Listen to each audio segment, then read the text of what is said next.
Halo semuanya, rekan-rekan Ranah Suci Abadi, kita berjumpa kembali di channel My Novel. Sebelum alur ceritanya dimulai jangan lupa subscribe dan nyalakan lonceng notifikasinya, agar tidak ketinggalan dengan update episode terbarunya. Jika suka silahkan like dan share, dan komen. Tanpa lama-lama lagi ayo, kita ke alur cerita. My Novel, Supreme Sword God, Chapter 1684.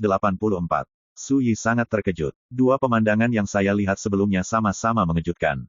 Selama Great Wilderness, sosok Taijing bernama Luo Changning pernah menyalakan api Divine, menyerang posisi Divine, dan menarik para dewa untuk bergabung untuk mencegatnya. Menurut kata-kata Luo Changning, dia memiliki wawasan tentang misteri menjadi dewa, dan hanya satu kesempatan yang diperlukan untuk menyalakan api para dewa, berkonsentrasi pada roh, dan menaiki jalan menuju keilahian. Luo Changning menolak dan secara paksa menyerang posisi dewa, sehingga dia akhirnya dirampok. Apakah Luo Changning hidup atau mati? Su Yi tidak jelas. Tapi yang dia yakini adalah bahwa Luo Changning tidak pernah muncul lagi sejak saat itu. Ini terlihat dari adegan kedua. Pada saat itu, sebuah bencana melanda langit dan bumi, membantai orang-orang di dunia yang telah mencapai puncak alam abadi, dunia bergolak dan runtuh, dan darah menghujani. Dan pelayan tua berpakaian hitam yang melayani pihak Luo Changning juga tewas dalam bencana ini. Sebelum dia meninggal, dia menyesal tidak bisa menunggu Luo Changning kembali. Dalam bencana itu, bayangan para dewa juga muncul, dan targetnya adalah orang-orang di dunia. Mengapa para dewa melakukan ini? Benarkah seperti yang Luo Changning katakan, para dewa takut? Su Yi ingat apa yang pernah dikatakan Luo Changning. Para dewa takut terancam oleh status mereka, dan jatuh dari tahta yang tinggi. Mereka juga takut akan reinkarnasi dan sepenuhnya menghilangkan tatanan zaman. Su Yi berpikir keras. Sebelum kelahirannya, Wang Ye menghabiskan waktu lama menjelajahi jalan untuk menjadi dewa, dan bahkan menerobos sungai era dan pergi ke era planet yang berbeda.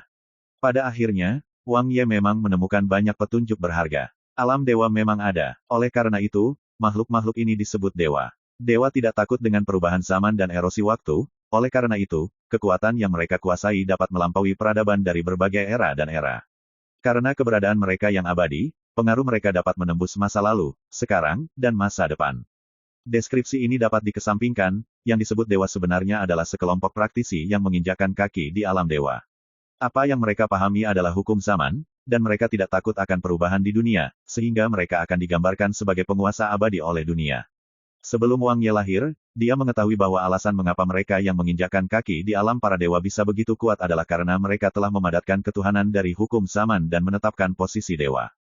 Dan ini juga berarti bahwa begitu ketuhanan yang dimiliki oleh para dewa diambil dan posisi dewa diganti, dia akan dirobohkan dari dunia. Selain itu, Wang Ye pernah menyimpulkan dari banyak reruntuhan kuno dan petunjuk bahwa pada tingkat dewa, ketuhanan dan posisi dewa terbatas. Alasannya terkait era. Di Sungai Panjang Zaman, ada banyak peradaban zaman, besar dan kecil. Hukum ketertiban yang terkandung dalam peradaban setiap era hanya dapat memungkinkan sekelompok kecil orang untuk memadatkan ketuhanan dan menempa ketuhanan. Dan semua ini berarti jumlah dewa terbatas. Jika orang lain ingin menjadi dewa, mereka pasti akan mengancam mereka yang kuat yang telah menjadi dewa. Bagaimanapun, untuk menyingkat ketuhanan dan menempa ketuhanan, Anda harus mulai dari hukum zaman. Dan sebagian besar hukum zaman di Sungai Panjang Zaman itu telah lama berada di tangan mereka yang sudah menjadi dewa, siapa yang mau menyerah. Ini seperti mendaki gunung. Mengingat peristiwa masa lalu ini, Su Yi segera memahami arti dari apa yang dikatakan Luo Changning. Jika seseorang menjadi dewa, dia akan mengancam dan menyerang dewa lain. Ancaman reinkarnasi bahkan lebih menakutkan, dan itu dapat sepenuhnya menghilangkan dewa-dewa dari tatanan zaman itu. Bagi para dewa itu, para praktisi yang menginjakkan kaki di Taijing hanya selangkah lagi untuk menjadi dewa, jadi mereka adalah ancaman terbesar. Mungkin justru karena inilah malapetaka terhadap karakter di Taijing terjadi. Su Yi memikirkan hal ini, dan tiba-tiba teringat dunia abadi, mereka yang telah lama bersembunyi di alam kekuasaan.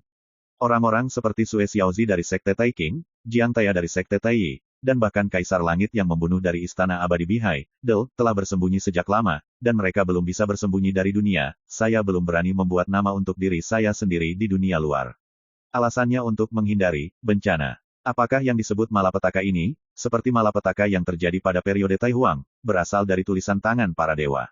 Su Yi berpikir keras. Melihat dia terdiam lama, Tang Yuyan tidak bisa menahan diri untuk tidak berkata, "Saudara Sen, rahasia apa yang kamu temukan?" Su Yi tiba-tiba sadar dan berkata, kulit binatang emas ini adalah kulit binatang Yun Smingkong, dan itu berasal dari sosok Taijing bernama Luo Changning. Su Yi singkat, dan memberitahu Tang Yuyan tentang dua pemandangan luar biasa yang dilihatnya.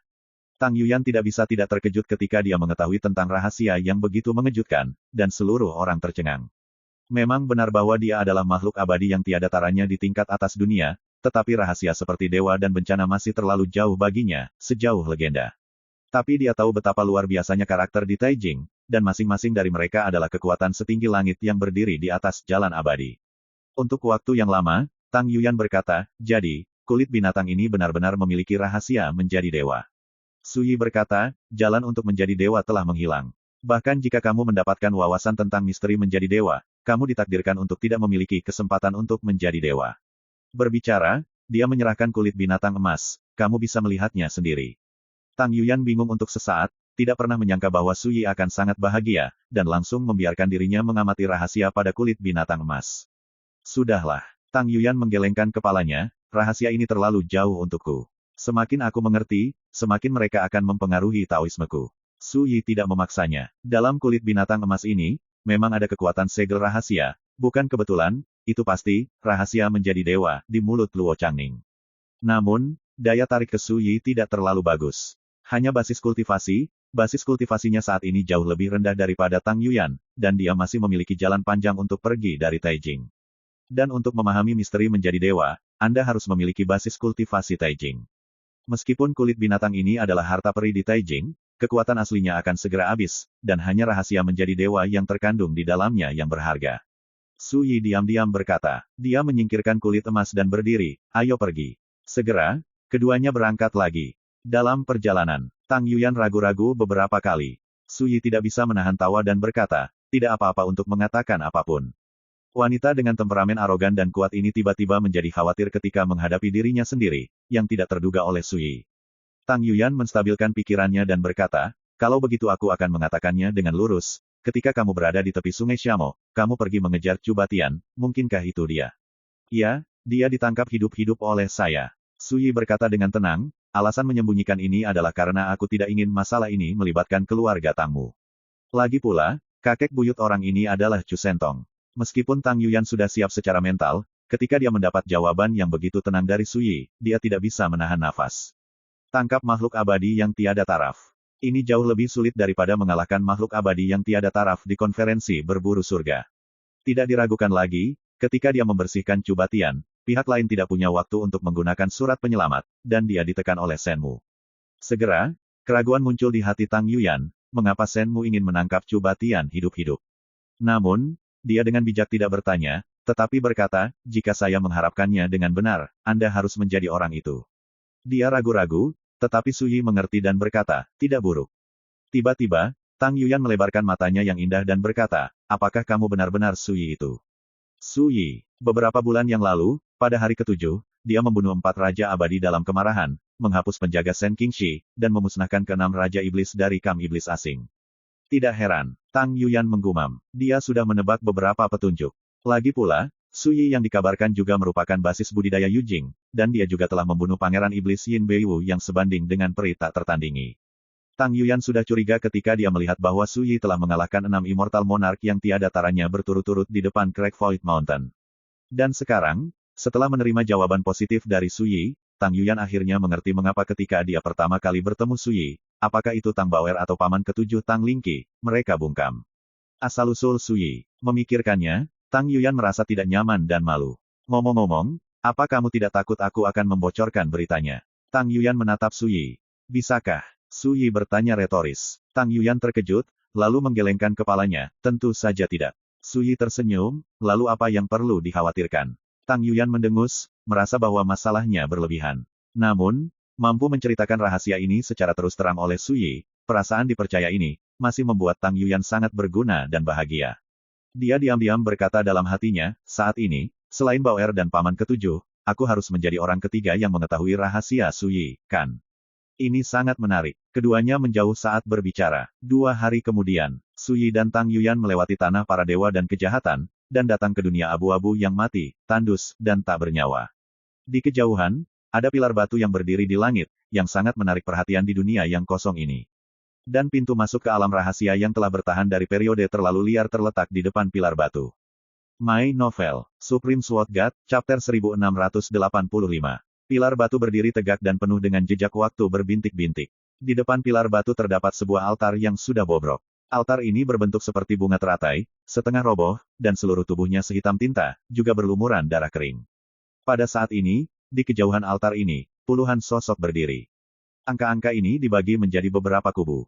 Pemimpin adalah sosok abadi yang paling menarik perhatian di konferensi Tianhun ini. Ada Gong Nanfeng dan Chen Baili dari Tai Puritanisme. Wang Changfeng dan Fei Zhen dari Sekte Tai. Awan kuil teratai. Mereka berdiri di tempat yang berbeda, saling berhadapan di kejauhan, dan suasana menjadi tegang. Semuanya, ini bukan cara untuk terus seperti ini, mengapa semua orang tidak bisa bekerja sama terlebih dahulu, pergi untuk memahami rahasia altar itu bersama-sama, dan kemudian membuka pintu masuk ke alam rahasia Tai Huang, dan kemudian bersama-sama bukankah indah untuk bergabung untuk memasukinya guna mencari peluang. Kolaborasi. Aneh. Wang Changfeng mencibir, kerja sama sekarang, dan setelah memasuki ranah rahasia itu, pemenangnya juga akan ditentukan. Dalam hal ini, yang terbaik adalah memutuskan pemenangnya sekarang. Di Sekte Tai, Wang Changfeng tidak diragukan lagi adalah makhluk abadi yang paling mempesona, bukan siapa-siapa. Aku bahkan tidak tahu apa yang tersembunyi di alam liar dan rahasia itu, jadi aku harus bertarung dan membunuh, bukankah itu terlalu ceroboh? Gong Nanfeng berbicara dengan ringan. Dia memakai jubah Tao, wajahnya seperti mahkota batu giok, dan dia membawa kotak pedang di punggungnya. Bahkan sebelum dimulainya konferensi perburuan surgawi, dia disukai oleh banyak raja abadi, dan mereka semua setuju bahwa dia memiliki harapan paling besar untuk menjadi pemimpin konferensi perburuan surgawi ini. Jika kamu takut dengan angin selatan, kamu bisa pergi sekarang. Wang Changfeng berkata dengan dingin. Takut, suasana menjadi semakin menyesakkan, dan udara seolah membeku. Tapi tidak ada yang akan mundur. Semua orang ingin menjadi yang pertama memasuki alam rahasia liar itu. Tetapi semua orang tahu bahwa tidak peduli siapa yang pertama memahami misteri altar Tao, dia akan dikepung oleh orang lain. Sebelumnya, Gong Nanfeng dikepung. Tapi siapa sangka bahwa dengan kedatangan makhluk abadi lainnya, mereka tidak akan ragu untuk melawannya hingga mereka harus menyerah dan mundur. Dengan contoh Gong Nanfeng, siapa yang berani mencobanya? Situasinya sangat buntu. Apakah kamu akan terus berjuang seperti ini? Zuoyun sangat tidak berdaya. Wang Changfeng berkata, saya berkata, pertama-tama tetapkan aturan dan putuskan pemenangnya, sehingga banyak konflik pertumpahan darah yang tidak perlu dapat dihindari, dan hal-hal secara alami dapat diselesaikan. Berbicara, dia mencibir dan berkata dengan jijik, tapi jelas, banyak dari Anda memiliki ide untuk memancing di perairan yang bermasalah, dan tidak berani terlibat dalam duel seperti itu. Ekspresi beberapa makhluk abadi yang tiada taranya sedikit tidak nyaman. Memang seperti yang dikatakan Wang Changfeng, makhluk abadi yang tak tertandingi ini memikirkan duel 1 lawan 1, dan mereka jelas bukan lawan Wang Changfeng, jadi bagaimana mereka bisa setuju? Jangan menyebut yang lain, Biksu Zuoyun dengan tegas menentangnya. Dia berasal dari kuil Lianhua, tapi dia hanya satu orang. Tidak seperti makhluk abadi lainnya, dia memiliki setidaknya beberapa pembantu di sisinya. Bagi Zuoyun, tidak diragukan lagi yang terbaik bagi semua orang untuk mengesampingkan prasangka mereka dan bekerja sama. Sayangnya, setiap orang memiliki perhitungannya sendiri, dan sudah ditakdirkan bahwa kebuntuan seperti itu akan sulit untuk dibalik. Alangkah baiknya jika ada seseorang yang mengangkat meja saat ini. Zuoyun menghela nafas. Mengapa situasinya buntu? Dalam analisis terakhir, kesenjangan kekuatan antara orang-orang yang hadir tidak besar, dan tidak ada yang berani memecahkan situasi ini dengan gegabah. Jika tidak, begitu kamu kuat, kamu akan dikepung oleh orang lain. Ketika mereka mendengar kata-kata Zuoyun, semua orang mengabaikannya. Jika Anda ingin mengangkat meja, setidaknya Anda harus memiliki kepercayaan diri dan kemampuan untuk mengangkat meja. Dalam keadaan seperti itu, Gong Nanfeng dan makhluk abadi lainnya telah dikepung dan harus menyerah, apalagi yang lain. Pada saat ini, suara acuh tak acuh terdengar. Karena kamu tidak bisa diam, biarkan aku yang mengangkat meja. Suara menyebar. Di bawah tatapan sekelompok mata yang tercengang, dua sosok muncul di kejauhan. Satu laki-laki dan satu perempuan. Itu Suyi dan Tang Yuyan. Shenmu, orang itu benar-benar datang. Seseorang berteriak kaget. Kakak senior, Shenmu yang berada di dekat gunung langit yang retak, menekan 6 makhluk abadi yang tak tertandingi, dan mencuri kulit binatang emas yang diduga sebagai harta peri Taijing. Di samping Wang Changfeng, Fei Zhen berbicara dengan cepat. Ada keributan di lapangan, dan ekspresi orang-orang berubah dengan tenang. 2 hari yang lalu, perbuatan Shenmu untuk mengalahkan 6 raja abadi yang tak tertandingi di Gunung Krekong telah menyebar ke telinga mereka. Hingga saat ini, siapa yang tidak tahu bahwa orang kejam yang tak tertandingi seperti Shenmu muncul di konferensi perburuan surgawi ini? Amitabha, ternyata adalah rekan Taoist Shen. Zuoyun segera menunjukkan senyum senang, melipat kepalanya, dan berinisiatif untuk menyambutnya. Jika situasi hari ini dapat dipecahkan oleh teman-teman Tao, itu akan menjadi cerita yang bagus di dunia. Sungguh, mata Wang Changfeng dingin, aku tidak percaya dia bisa menahan pengepungan semua orang yang hadir. Kata-kata ini sangat konservatif, seolah-olah ingin menarik semua orang yang hadir ke kubu yang sama untuk mengancam Sui. Namun, banyak orang telah lama memikirkan hal ini, dan mereka menggemakan. Ya, siapapun yang ingin memasuki alam rahasia liar itu terlebih dahulu, mereka harus terlebih dahulu bertanya kepada kami apakah kami setuju. Memang sangat kuat untuk mengalahkan 6 makhluk abadi yang tak tertandingi, tetapi jika Anda mengatakan bahwa Anda dapat membalikkan keadaan dalam situasi hari ini, itu jelas hanya angan-angan. Tidak diragukan lagi, makhluk abadi yang tak tertandingi itu sangat takut pada Sui. Anda tidak boleh takut, mereka tidak bisa menyerah karena ini, tetapi memilih untuk bersatu dan mengarahkan jari ke Sui. Sui hanya tersenyum dan tidak mau berdebat. Dia melangkah ke kamar dan menginstruksikan Tang Yuyan untuk menunggu di samping. Dan dia menyapu semua orang dan berkata, tidak perlu bicara omong kosong, siapapun yang tidak puas bisa melakukan apa saja. Kata-katanya biasa saja, tapi mendominasi. Beberapa raja tak tertandingi mengerutkan kening. Dari mana Senmu mendapatkan kepercayaan diri untuk menyatakan perang terhadap mereka semua? Gong Nanfeng tiba-tiba bertanya, mungkinkah Yang Mulia benar-benar mengambil harta peri Taijing? Kalimat ini langsung mengalihkan perhatian semua orang dan membangkitkan rasa penasaran mereka. Sui melirik Gong Nanfeng dan berkata, kalahkan aku akan memberitahumu. Gong Nanfeng sedikit mengernyit, baru saat itulah dia sangat menyadari bahwa Senmu ini jauh lebih kuat dari yang dia bayangkan. Semakin kuat Sui, semakin membuat para raja tak tertandingi itu ketakutan. Bagaimanapun, ini adalah eksistensi yang mampu mengalahkan 6 makhluk abadi, siapa yang berani meremehkannya. Melihat semua ini, Tang Yuyan tidak bisa tidak kagum dengan keberanian dan gaya Sui. Mana dari masa kini yang bukan sosok mempesona yang disukai oleh raja-raja abadi di luar. Orang-orang seperti Gong Nanfeng, Wang Changfeng, Del dianggap sebagai karakter yang memiliki harapan untuk menjadi pemimpin konferensi perburuan surgawi ini. Tapi pada saat ini, pusat perhatian mereka benar-benar diliputi oleh Sui saja. Apakah tidak ada orang di sini yang berani bertarung? Sui bertanya. Ada nada kecewa dalam suaranya. Kata-kata ini membuat banyak orang merasa tidak nyaman. Segera, seorang abadi yang tak tertandingi memarahi, Senmu, kamu tidak perlu merendahkan, apakah kamu benar-benar berpikir aku hanya hiasan? Yu Linfeng, Huang Tingmosan Peerless Immortal Monarch, meskipun identitasnya sedikit lebih rendah dari Immortal Monarch yang tak tertandingi dari kekuatan raksasa yang hadir, tetapi kekuatannya sangat kuat. Jika tidak mungkin untuk menghadapi makhluk abadi lainnya yang hadir. Set, Sui menghilang begitu saja. Saat berikutnya, orang lain telah membunuh Yu Linfeng dan menamparnya. Sebuah pernyataan yang meremehkan. Yu Linfeng tidak panik, dia sudah siap ketika dia berbicara, dan melihat Sui datang, dia membuat langkah pertama dengan seluruh kekuatannya. Boom! Lapisan cincin berwarna darah yang mempesona muncul padanya, dengan 9 lapisan, seperti 9 lapisan domain warna darah, ditumpangkan satu sama lain dan diblokir di depannya. 9 domain. Pada saat yang sama, dia menekuk sikunya dan mengepalkan tangan, tubuhnya meraung dan pecah. Satu pertahanan dan satu pelanggaran, keduanya menyerang dan bertahan. Yang jarang adalah Yu Linfeng merespons dengan cepat dan membuat gerakan biadab, yang membuat banyak orang memandangnya dengan kagum dan menggerakkan mereka.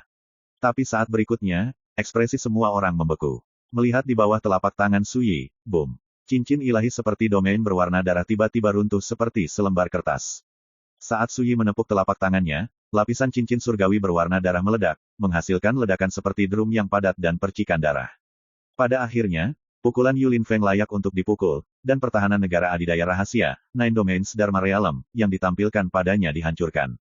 Seluruh orang ditampar dan diterbangkan oleh telapak tangan ini. Boom! Dengan satu telapak tangan, Raja Abadi Yu Linfeng dikalahkan. Sikap santai itu seperti mengangkat tangan untuk menamparkan lalat. Adegan ini langsung mengejutkan penonton. Semua orang terkejut dan wajah mereka berubah. Sangat kuat. Tanpa mengucapkan sepatah kata pun, dia langsung menembak, dan dalam sekejap, dia menerobos teknik pertahanan tertinggi Lin Feng dan menggagalkannya.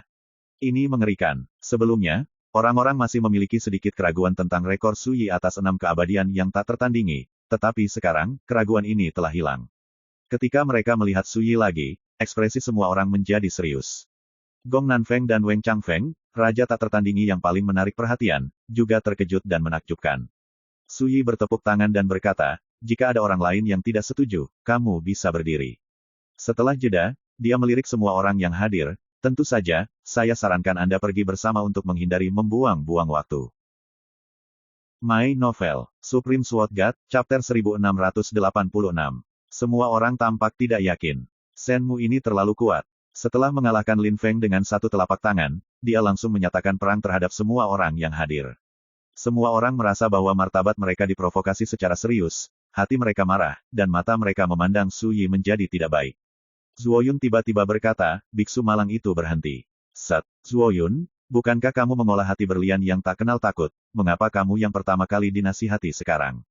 Wang Changfeng mengerutkan kening, dengan sinis. Zhou Yunbao tampak serius dan berkata dengan sungguh-sungguh, tidak takut, bukan berarti tidak tahu apa-apa. Biksu yang malang itu berpikir bahwa dia bukan musuh dari teman-teman Shenmu, dan harus mundur. Berbicara, dia menunjukkan pandangan simpatik, memandang Wang Changfeng, dan berkata, rekan Taois, dengarkan bujukan biksu yang malang, dan Anda juga harus pensiun. Wang Changfeng, dia sangat marah sehingga dia hampir tertawa, keledai botak ini, dia tidak membicarakannya, dan bahkan membujuknya untuk mundur, itu memalukan. Saya juga tidak. Pada saat ini, Tang Yuyan berbicara dengan dingin, tentu saja, saya juga tidak akan membantu Shenmu, saya tidak ingin merusak minatnya. Semuanya, seberapa yakinkah Tang Yuyan di Shenmu untuk berani mengatakan hal seperti itu? Ada lagi yang mau berhenti? Su Yi bertanya, mengeluarkan kendi dan menyesapnya. Tidak ada jawaban. Ekspresi orang tidak pasti. Ini benar-benar membuat orang merasa tercekik, hanya satu orang, itu memecahkan kebuntuan di antara mereka sebelumnya dan langsung menyatakan perang terhadap mereka semua. Siapa yang tidak marah? Kalau begitu, ayo pergi bersama, aku sedang terburu-buru, dalam 10 jari, jika tidak ada yang bergerak, aku akan memperlakukanmu sebagai mengakui kekalahan. Su Yi berkata dengan ringan, pada saat itu, jika ada yang berani bergerak lagi, aku berjanji bahwa mereka akan dihukum berat. Tiba-tiba, pot meledak di ladang. Memprovokasi mereka untuk tidak berbicara, dan memberi mereka ultimatum. Kalau begitu pergilah bersama dan beri dia pelajaran. Chen Baili dari Sekte Taiking membuka mulutnya dengan dingin. Bagus. Sudah lama tertunda. Yang lain berbicara satu demi satu, semuanya membunuh. Tunggu. Tiba-tiba, Gong Nanfeng berkata, tunggu sebentar, aku akan menemuinya sendirian.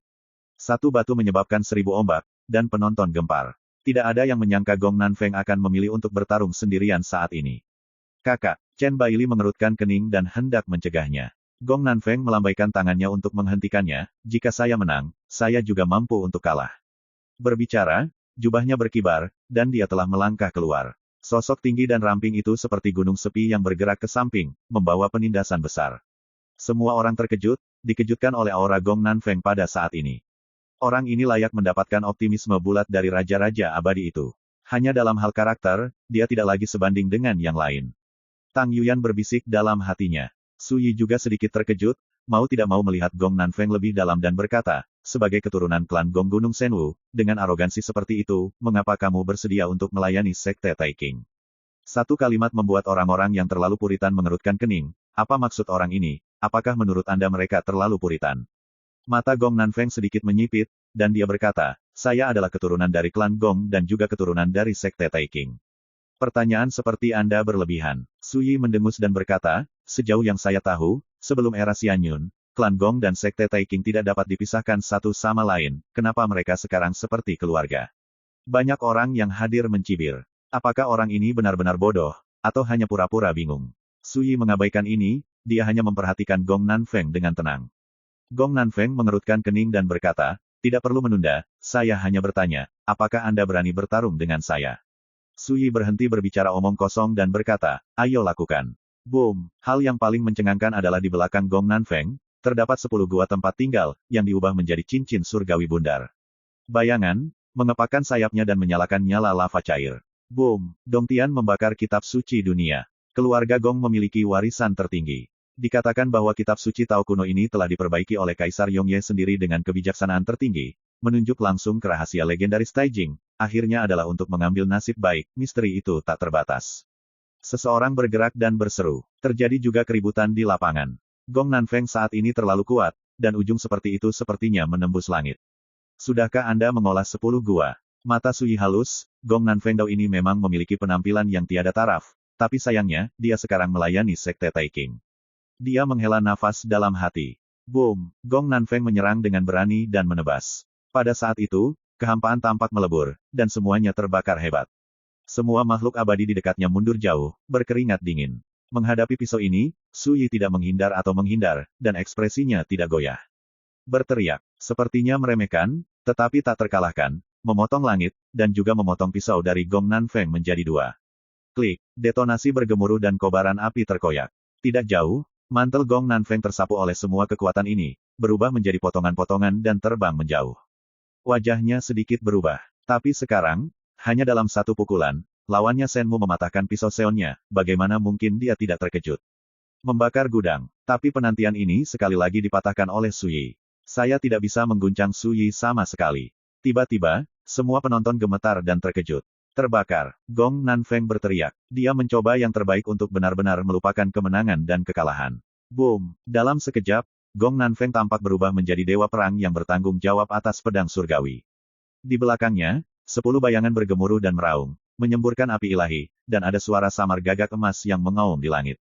Haluan angin selatan saat ini benar-benar pantas disebut tiada taranya. Sayangnya, di depan Su Yi, serangannya seperti angin sepoi-sepoi, dan tidak ada ancaman sama sekali. Tidak ada alasan lain, Dongtian membakar dunia, yang diwarisi oleh Gong Nanfeng pernah diserahkan oleh Huang Ye dan menjadi warisan keluarga Gong. Su Yi jauh lebih mengetahui misteri kitab suci Tao ini daripada Gong Nanfeng. Dalam situasi seperti ini, menghadapi serangan Gong Nanfeng, Su Yi dapat memprediksi musuh bahkan tanpa memikirkannya. Secara alami, tidak ada banyak ancaman. Saya melihat Su Yi berdiri di sana dengan santai, sosoknya tidak pernah bergerak dari awal hingga akhir, tetapi dengan cara yang ringan, dia menyelesaikan serangan Gong Nanfeng sebanyak mungkin. Sikap tenang itu mengejutkan dan membuat ngeri banyak orang. Gong Nanfeng tidak bisa tidak terkejut dan tertekan. Dia telah menyadari bahwa tidak peduli gerakan pamungkas apa yang dia gunakan, tampaknya Shenmu akan melihat misteri secara sekilas, sehingga memecahkannya dalam satu gerakan. Ini mengerikan. Biarkan Gong Nanfeng merasa bahwa semua rahasia tubuhnya telah diketahui oleh lawan-lawannya. Tidak heran Anda belum menginjakkan kaki di alam Raja Abadi, jadi Anda belum menemukan cara untuk mengintegrasikan 10 gua menjadi satu. Su Yi berbisik. Saat dia berbicara, dia menyentakkan lengan bajunya. Boom! Lampu pedang pecah dan nyala api tak berujung meledak. Saat langit berguncang, Gong Nanfeng terbang terbalik, berdiri beberapa ratus meter jauhnya. Penonton terguncang, dan semua orang tercengang. Pada saat ini, Gong Nanfeng, dengan rambut acak-acakan, pipi pucat, dan 10 bayangan gua di belakangnya, semuanya menjadi redup, dan terus-menerus bergetar, jelas diliputi oleh kekuatan Shen frustasi. Dan Shenmu tidak pernah terguncang. Sampai sekarang, dia bahkan belum pindah. Utusan tunggal, mengapa tidak menggunakan harta itu? Su Yi bertanya. Gong Nanfeng menarik napas dalam-dalam, dan berkata dengan dingin, cara bertarung di garis depan semuanya dalam satu napas. Jika kamu tidak menggunakan hartamu, aku tidak akan menggunakannya. Su Yi tertawa dan berkata, jika kamu mengatakan itu, kamu sudah dikalahkan. Gong Nanfeng terdiam beberapa saat, ekspresinya tidak menentu. Gimana gak jelas, dia lebih dari kalah. Kalau lawan bikin full shot, takutnya bakal tersingkir lama. Untuk sementara waktu, Rao keras kepala seperti besi, dan dia tidak bisa menahan perasaan frustrasinya. Dia tidak bisa membayangkan bagaimana lawan yang begitu mengerikan bisa ada di dunia ini. Kakak senior, jika kita pergi bersama, aku tidak percaya kita tidak bisa mengalahkannya. Chen Baili menggertakkan giginya. Gong Nanfeng menggelengkan kepalanya dan berkata, aku bilang, kamu bisa kalah. Zong. Setelah mengatakan itu, dia menghancurkan surat penyelamat, dan kata-kata keras itu masih bergema di lapangan, dan sosoknya menghilang. Tidak diragukan lagi, Gong Nanfeng mengakui kekalahan dan meninggalkan gunung ajaib Tianshu. Adegan ini membuat semua orang yang hadir merasa naik turun, tidak bisa tenang. Tidak ada yang mengira Gong Nanfeng, raja tak tertandingi yang paling menarik perhatian, hampir tidak bisa mengguncang Shenmu dan harus mengakui kekalahan dan pergi. Setara dengan leluhur saya harap begitu. Su Yi berbisik dalam hatinya. My Novel, Supreme Sword God, Chapter 1687. Su Yi melihat sekeliling dan berkata, apakah kamu berencana untuk pergi bersama? Semua orang saling memandang. Yulin Feng dikalahkan, bahkan Gong Nanfeng dikalahkan. Hal ini membuat semangat juang semua orang terguncang. Semua orang, menurut saya, lebih baik mencobanya.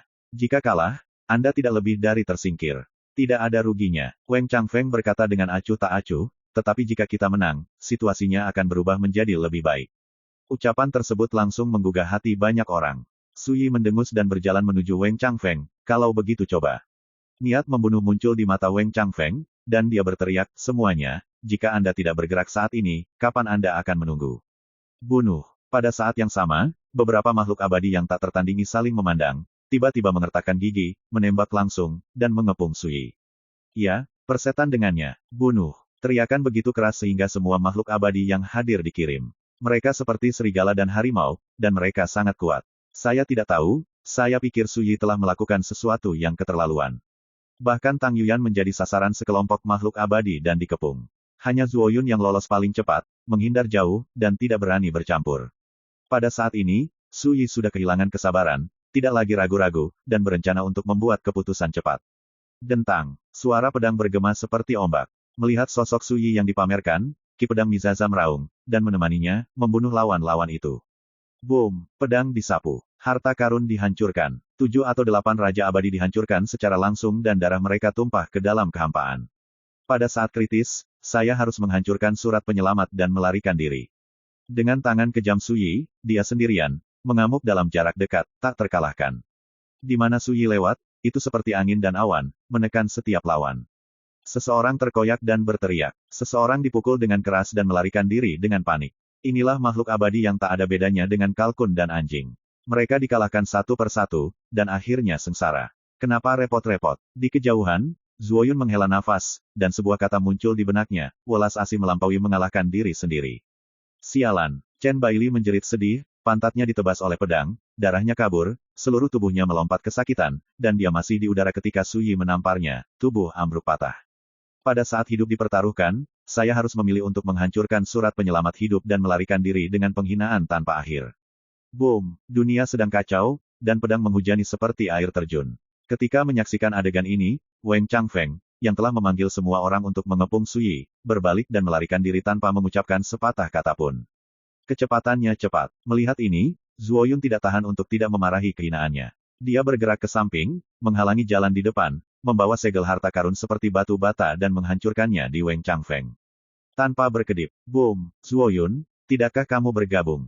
Wang Changfeng sangat marah. Zuo Yun tampak simpatik, dan berkata, 6 akar biksu yang malang itu tidak bersih.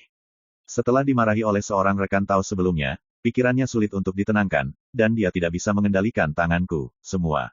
Berbicara, dia mengambil segel harta karun dan menghancurkannya dengan keras. Boom, Wang Changfeng berencana untuk melarikan diri, tetapi dia dihancurkan lagi dan sosoknya diblokir. Untuk sementara waktu, giginya hampir hancur karena marah.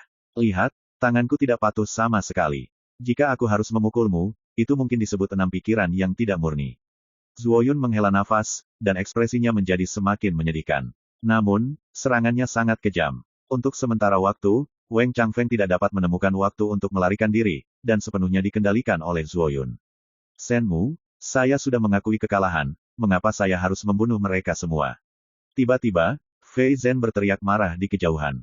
Segera, teriakan ini digantikan oleh teriakan. Pada akhirnya, hanya jiwa yang lolos, dan surat penyelamat nyawa pun terselamatkan. Saat ini, para dewa di lapangan telah dimusnahkan. Berbicara, dia menghancurkan surat penyelamat, dan sosok itu menghilang begitu saja. Tunggu, tunggu, dan biarawan malang itu akan menunjukkan belas kasihan dan menyelamatkanmu. Awan Canggung bergumam. Segera, dia tidak bisa menahan diri untuk tidak tertegun, hanya untuk menyadari bahwa pertempuran telah berakhir. Selain dia, hanya ada Senmu dan Tang Yuyan yang tersisa.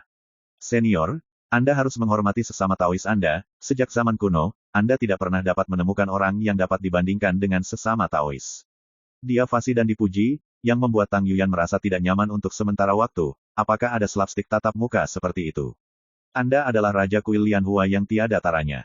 Dapatkah Anda memiliki sedikit gaya Buddhis? Apakah kamu ingin pergi ke alam liar itu bersamaku? Su Yi menoleh, setengah tersenyum. Su Yi langsung menolak, tidak. Zuo Yun membeku sesaat, ragu-ragu untuk berbicara. Akhirnya, dia menghela nafas dan berbalik.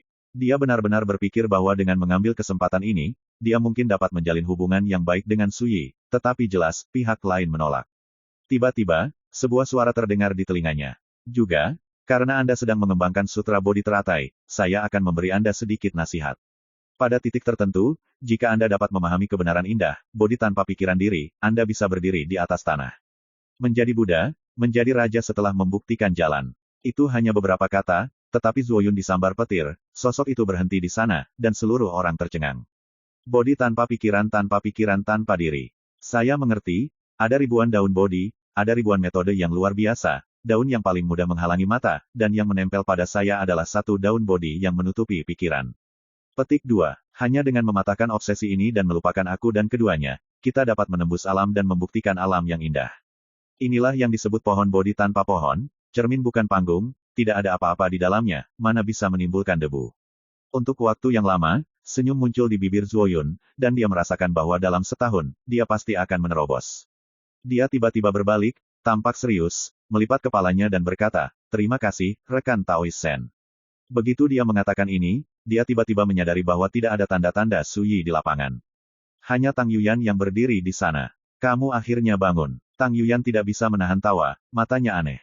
Tang Yuyan mengangguk dan berkata, "Setengah jam yang lalu, dia telah menembus misteri altar Tao dan memasukinya. Sayangnya, hanya satu orang yang diizinkan masuk di pintu masuk, dan kemudian menghilang sepenuhnya." Setengah jam yang lalu, baru Zuoyun tiba-tiba menyadari bahwa dia telah terperangkap dalam pencerahan itu begitu lama. Menghentikan pikirannya, dia bertanya, "Tang Daoyou, apakah kamu tahu kekudusan macam apa Senmu itu?" Sebelumnya, hanya sepatah kata, untuk menembus penghalang menembus dunia, sungguh luar biasa. Sejauh ini, bahkan orang-orang tua di kuil Lianhua belum dapat membantunya banyak dalam latihannya. Dengan kata lain, jika dia ingin menerobos, dia hanya bisa memikirkannya sendiri. Tapi sekarang, orang luar seperti Senmu tampaknya tahu segalanya tentang dia, dan bahkan tahu hambatan yang dia temui. Hanya sepatah kata, itu benar-benar membangunkannya, yang membuatnya tidak shock. Ini tidak berbeda dengan rahmat pencerahan. Setelah tenang, Zuoyun akhirnya menyimpulkan bahwa Senmu ini pasti memiliki hubungan yang sangat dalam dengan kuil teratai mereka, dan bahkan mengetahui rahasia sutra Bodhi teratai. Jika tidak, langkah ini tidak akan mungkin dilakukan. Ini mengingatkan Zuoyun bahwa ketika dia dikalahkan oleh Senmu untuk pertama kalinya, pihak lain mematahkan tubuh Bodhi Wanyenya dalam satu gerakan, dan juga berbicara tentang patriark kuil Lianhua mereka, Nirvana, Carry. Tang Yuyan menghela nafas, "Saya pikir rekan Taois itu tahu tentang asal-usul Senmu, dan berencana untuk bertanya kepadanya tentang hal itu." Zuoyun tercengang, "Kamu tidak tahu." Tang Yuyan Dao, tidak ada kata-kata palsu.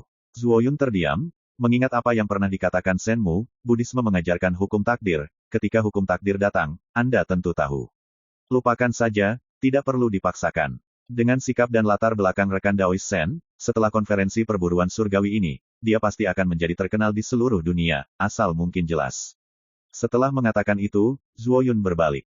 Mata Tang Yuyan aneh, diam-diam, selama keluarga Tang saya tidak mengungkapkan identitas Senmu, siapa yang akan mengira bahwa Senmu adalah Su Yi? Perlu dicatat bahwa semua orang di dunia abadi tahu bahwa Su Yi adalah basis kultivasi alam semesta.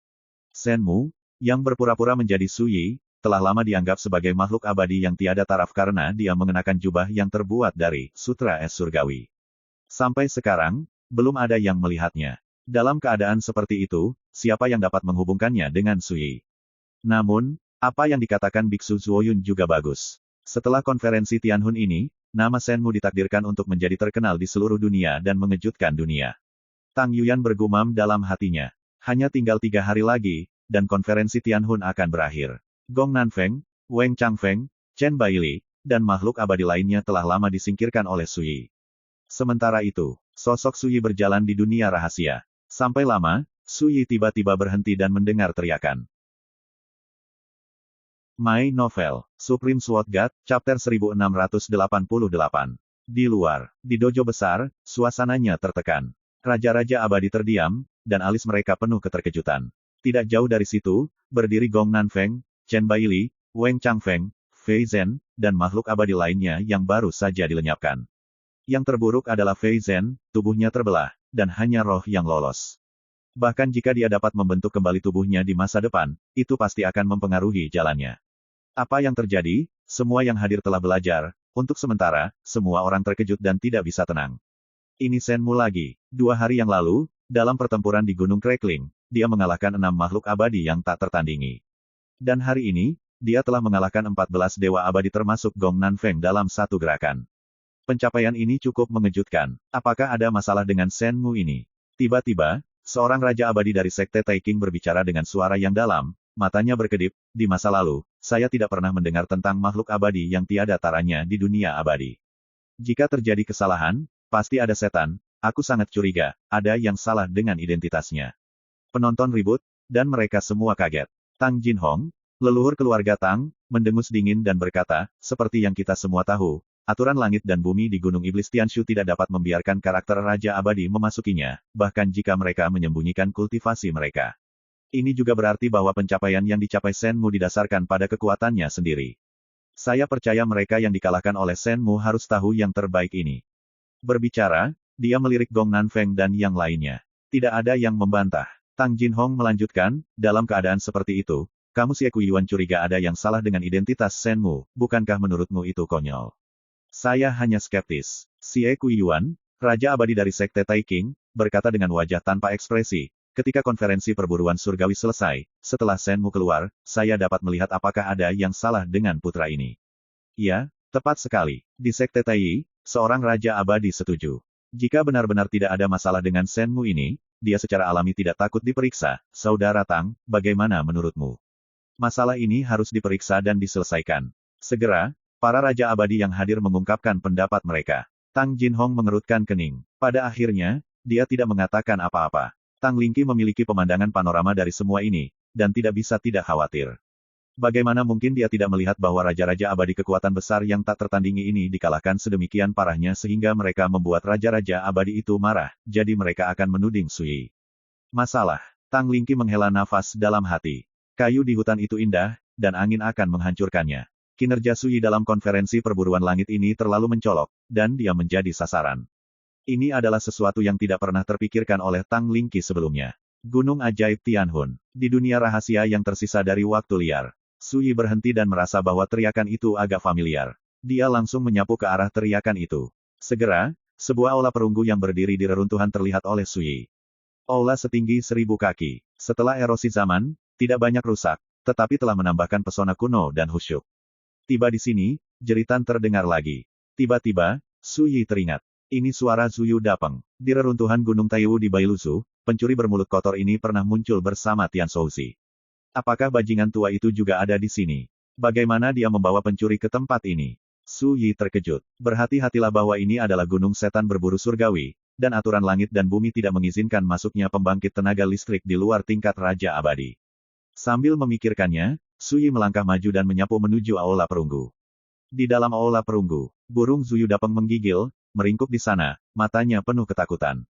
Di satu sisi, Tian Shouzi menggertakkan giginya dan terlihat tidak yakin. Tubuhnya yang kurus dipenuhi bekas luka berdarah, rambutnya acak-acakan, dan dia terlihat sangat malu. Dan di kejauhan, berdiri seorang pria jangkung dan kekar yang mengenakan baju besi hitam. Hal yang paling mengejutkan adalah bahwa rantai berwarna darah setebal ibu jari mengalir melalui bahunya, sepanjang dadanya dan sampai ke perutnya. Rantai itu terjerat dengan kuat. Pada pandangan pertama, itu tampak seperti dewa ganas yang dipenjara. Wajah pria itu ditutupi baju besi, hanya memperlihatkan sepasang pupil dingin yang acuh tak acuh, tanpa fluktuasi emosi. Dia berdiri di sana dengan tenang, tidak bergerak dan tanpa nafas. Tapi melihat pria jangkung berbaju besi ini, alis Tian Huazi penuh dengan ketidakberdayaan dan ketakutan. Pergi dan coba lagi. Tian Shouzi menggertakkan giginya dan menepuk kepala burung Zuyu Dapeng. Pencuri itu memarahi, aku bahkan tidak akan mencoba membunuhmu. Aku akan pergi kepadamu, aku belum cukup hidup. Sebelumnya, ia membuat banyak tembakan dan mencoba yang terbaik. Tetapi setiap kali ia ditampar ke tanah oleh pria berbaju besi dan dipukuli. Itu hal yang mengerikan. Sekarang, sayapnya hampir patah, tulangnya hampir retak, dan nafasnya sekarat. Apakah kamu bersedia pergi seperti ini? Sarkofagus itu sederhana dan bersahaja, sekecil jepit rambut, tanpa hiasan, tetapi siapapun dapat melihat bahwa sarkofagus 6 inci adalah harta yang luar biasa. Saya yakin, tidak hanya sarkofagus 6 inci, tetapi juga platform Tao Safir bukanlah masalah sepele, dicetak dengan sumber kekuatan kekacauan yang aneh. Jika Anda dapat merebut dua harta ini, mengapa Anda dan saya tidak bisa menertawakan alam abadi di masa depan? Tian Shouzi berbicara dengan cepat dan tergoda, pikirkan, tidakkah kamu ingin mengendarai naga betina untuk bermain di masa depan? Burung Zuyu Dapeng, saya harus mengatakan, ini sangat mengasyikkan, sangat mengasyikkan. Tapi ia tahu lebih baik bahwa tidak ada bedanya dengan mencari kematian bahkan jika itu putus asa. Pencuri itu memutar matanya dan berkata, orang tua, tidak bisakah kamu mengetahuinya, mengapa kamu tidak dapat menemukan cara untuk memecahkan permainan? Tidak, Zuyu Dapeng bertidak ragu-ragu. Oh, kamu jangan pergi, aku pergi. Berbicara, dia menyingsingkan lengan bajunya, mengatupkan giginya dengan tajam, melangkah maju, dan meninju pria berbaju besi itu. Dari awal hingga akhir, pria berbaju besi itu tidak bergerak seperti patung tanah liat. Boom! Jeritan melengking terdengar, dan Tian Huazi diledakkan dan jatuh di tangga di luar aula. Dia berkedut, hidungnya biru dan wajahnya bengkak, dan dia menderita. Ternyata tamparan itu langsung mengenai wajahnya, batang hidungnya terputus, dan darah pun mengalir. Burung Zuyu Dapeng tertawa tidak ramah dan sombong. Sial, buat aku cemas, tidak. Tian Shouzi membeku, menoleh dengan tajam, dan melihat seorang pria berjubah Tao dengan sanggul di kepalanya datang. Dia tercengang, dan berkata dengan terkejut, "Hei, bukankah ini saudara tiriku yang baik, kamu juga di sini?" Dia bangkit dari tanah dan hendak maju dan memeluk Suyi, tetapi Suyi mendorongnya dengan jijik. Burung Zuyu Dapeng tercengang dan berkata, "Orang tua, kapan kamu memiliki saudara yang begitu baik?" Tian Shouzi tersipu dan berkata sambil tersenyum, "Benda bodoh dengan mata tetapi tanpa mutiara, tidakkah kamu melihat bahwa ini adalah Tuan Sumu?" Zuyu Dapengbert melebarkan matanya dan tiba-tiba teringat siapa pihak lain, pemuda bernama Suyi itu. Ini Tutut memuji, "Sayangku, teknik penyamaran semacam ini luar biasa, itu telah disembunyikan dari mata pengasingan lilin kursi ini." Tentu saja, itu karena kursi ini tidak berguna seperti ini kekuatan magis, jika tidak, itu ditakdirkan untuk disembunyikan dari kursi ini. Suyi mengabaikan ini, meletakkan tangannya di belakang, berjalan langsung ke aula, dan melihat pria jangkung berbaju besi, platform Tao, dan sarkofagus 6 inci di belakangnya. "Katakan apa yang terjadi." Suyi menatap pria berbaju besi itu, hatinya terpana. Aura pada orang ini sangat aneh dan tidak jelas, penuh dengan fluktuasi berbahaya yang haus darah. Dia masih memiliki kekuatan untuk membunuh Raja Abadi Negeri Ajaib dengan mudah. Berbicara, dia menunjuk ke arah burung Dapeng yang tenang, meskipun burung pencuri ini sedikit tak tertahankan, itu juga Raja Abadi yang dilatih oleh lelaki tua botak, cukup untuk membunuh yang abadi di kemudian hari, panggung negeri ajaib. Wang, tetapi burung pencuri ini dihancurkan ke tanah dengan tamparan oleh boneka perang jiwa, dan tidak ada perlawanan sama sekali. Zuyu Dapengbert langsung tidak puas, "Haf, ambil aku sebagai contoh, bukankah kamu sama?" Su Yi tergerak. Boneka pertempuran jiwa yang selamat dari Great Wilderness dapat dengan mudah menghancurkan burung Suyu Dapeng. Ini benar-benar luar biasa. Tidak terbayangkan kekuatan mengerikan seperti apa yang harus dimiliki oleh boneka jiwa ini ketika berada di puncaknya. Yang disebut boneka perang jiwa adalah sejenis boneka. Namun, boneka perang jiwa berbeda dari boneka biasa. Mereka memiliki jiwa dewa. Kecuali tubuh mereka terbuat dari harta, mereka tidak berbeda dengan manusia hidup. Beberapa boneka pertempuran jiwa yang indah bahkan dapat diubah lagi dan lagi dengan terus menyempurnakan kekuatan jiwa dan tubuh. Boneka pertempuran jiwa di depanku bahkan lebih istimewa, alasannya sangat sederhana, dia selamat dari masa liar. Pikirkan tentang itu, kulit binatang emas itu, yang bisa disebut harta peri di Taijing, telah terkikis selama bertahun-tahun, dan kekuatan sumbernya hampir habis. Namun, boneka jiwa ini secara ajaib selamat dari hilangnya tahun-tahun tanpa akhir ini, dan ia dapat dengan mudah menghancurkan burung peng besar Zuyu. Siapa yang tidak kaget dengan ini? My Novel, Supreme Sword God, Chapter 1689. Tian Shouzi berkata, namun, harus ada masalah besar dengan pikiran boneka perang jiwa ini, dan pikirannya bingung. Selama dia tidak mendekati platform Tao, dia tidak berbeda dari sepotong kayu. Platform, Suyi menoleh, bisakah kamu melihat harta apa itu? Di alam kultivasi, itu tak terlukiskan. Adapun sarkofagus hitam 6 inci. Omong-omong, Tianshu menggelengkan kepalanya, aku juga tidak bisa melihatnya. Kecuali aku bisa membukanya, aku khawatir tidak ada yang bisa melihat asal mulanya, Hal. Su Yi mengangguk. Yang pasti, apakah itu platform Tao atau sarkofagus 6 inci, itu pasti sama dengan boneka perang jiwa, yang telah bertahan dari masa liar. Su Yi bertanya, bagaimana kamu menemukan tempat ini? Burung Zuyu Dapeng segera berteriak dan memarahi dengan penuh semangat, bajingan tua itu mengatakan bahwa pada konferensi perburuan surgawi ini, akan ada elang emas listrik ungu yang berpartisipasi, dan saya akan mengikutinya. Tidak, siapa yang akan melakukannya mengira mau tidak pernah melihatnya, dan benar-benar tertipu oleh bajingan tua itu. Sumpah, penuh kebencian, dan penuh bahasa kotor. Tian Shouzi terbatuk-batuk, dan berkata, jika bukan karena kamu, mengapa kamu mengikuti Lao Su? Saat dia berbicara, dia menghadap Su Yi dan berkata dengan senyum kering, pada awalnya, saya juga mendengar bahwa ada alam rahasia yang bertahan dari periode yang sangat liar di Gunung Setan Tianshu, jadi mau tak mau aku datang dengan rasa ingin tahu. Lihat, sayang sekali, peluangnya sudah dekat, tapi tidak ada yang bisa dilakukan. Su Yi mengerti. Menggunakan metode lama Tian Shouzi, tidak sulit untuk menghindari rintangan aturan langit dan bumi dan memasuki Gunung Setan Tianhun ini. Mengapa kamu tidak menggunakan pembunuh besarmu? Su Yi tiba-tiba menjadi asli. Dia tahu betul bahwa bajingan tua ini memiliki banyak harta terlarang di bagian bawah kotak, termasuk spanduk bendera hitam, yang bahkan dapat mengancam karakter Taijing. Jika bukan karena ini, bajingan tua ini tidak akan hidup dari sebelum zaman keabadian hingga saat ini, dan masih hidup dan menendang. Tidak dapat digunakan jika ini bukan masalah hidup atau mati. Tian Shouzi menghela nafas, jika tidak, aku akan dihukum oleh surga. Tulang-tulang tuaku telah ditunggangi selama ribuan tahun, bagaimana aku bisa menahan lemparan seperti itu? Su Yi memikirkannya sebentar dan berkata, aku akan mencobanya. Tian Shouzi sangat gembira dan berkata, dengan bantuanmu, mengapa kamu tidak bisa membunuh boneka perang jiwa itu? Saya menyarankan Anda untuk tidak tertipu, dan kata-kata bajingan tua itu tidak boleh dipercaya. Tian Shouzi bergegas mendekat dan menamparkan kepala pencuri itu, dasar binatang berambut datar, kau tahu kentut. Su Yi mengabaikan ini. Burung tua ini adalah harta karun hidup, semakin banyak Anda berbicara dengan mereka, semakin tidak jelas. Dentang, Su Yi membalik telapak tangannya, dan pedang manusia muncul di telapak tangannya. Pedang ini sudah lama tidak digunakan. Tanpa dia, saya belum pernah bertemu lawan yang benar-benar layak. Hei, kualitas pedang ini luar biasa. Burung Ken Liu Dapeng tercengang. Tian Shouzi bergumam dalam hatinya, bagaimana mungkin pedang peri biasa layak untuk tiran ini. Su Yi menjentikkan pedang dengan jentikan jarinya, dan tubuhnya meraung pelan. Dalam sekejap, dia telah mengubah semua Taoisme ke tingkat yang belum pernah terjadi sebelumnya. Boom, dia begitu kuat, seperti pedang dewa, yang membuat seluruh aula bergetar.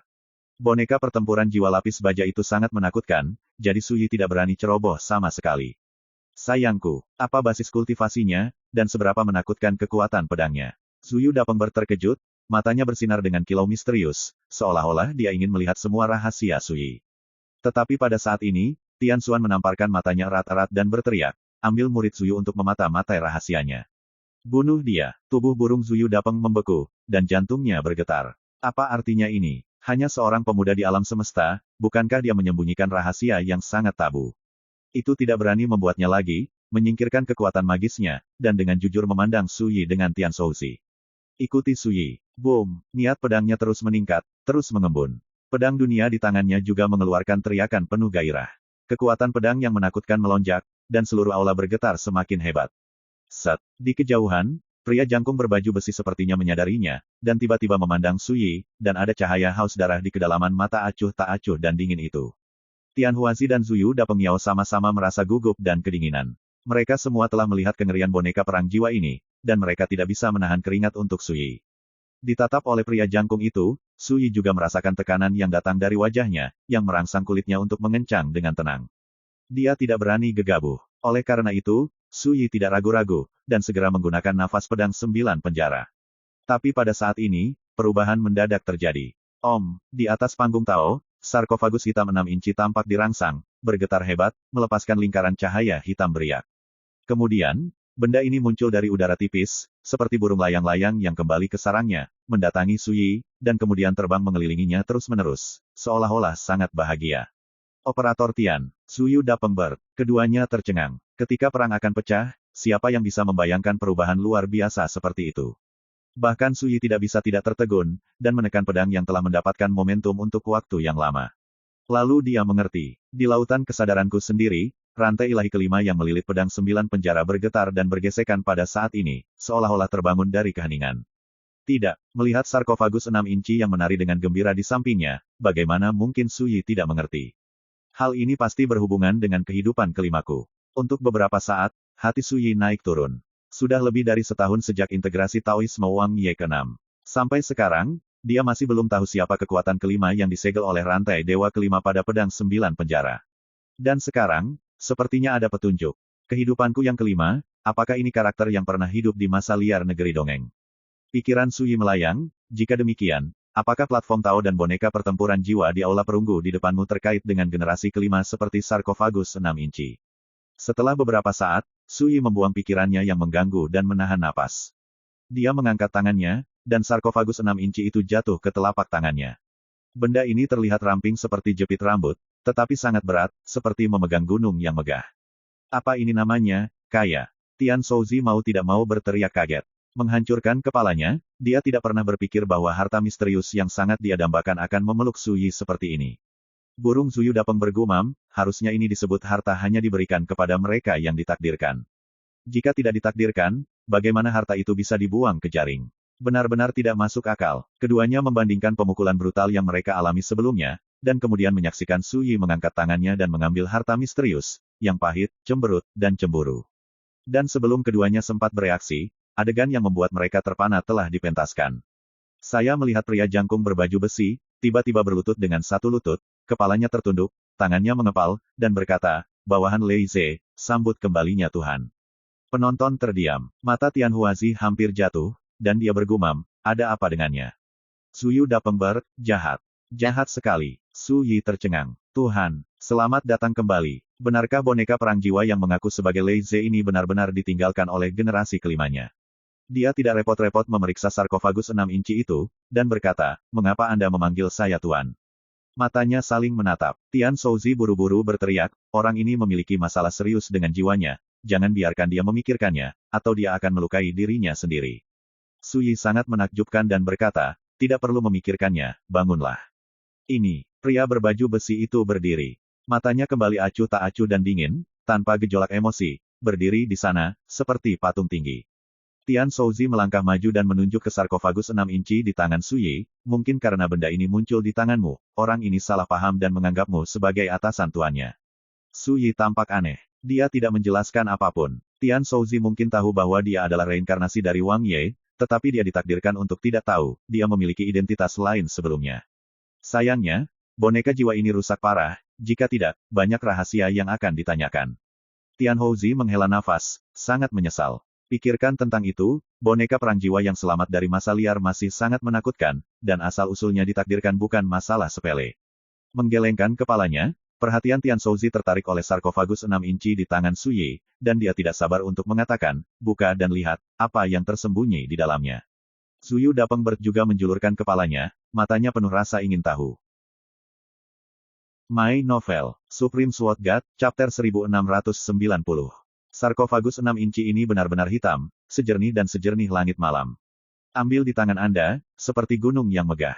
Ini terlalu berat dan misterius, dan tidak ada misteri sama sekali dari permukaan. Su Yi juga penasaran dengan apa yang tersembunyi dalam harta ini terkait dengan generasi kelimanya. Sayangnya, dia mencoba berkali-kali, tetapi tidak bisa membuka sarkofagus. Bahkan jika nafas pedang 9 penjara digunakan, itu hanya membuat benda ini bergetar. Coba saya lihat. Tian Shouzi tidak berdamai, dan memegang sarkofagus di tangannya untuk memikirkannya. Namun pada akhirnya, dia juga gagal, dan wajahnya tak berdaya.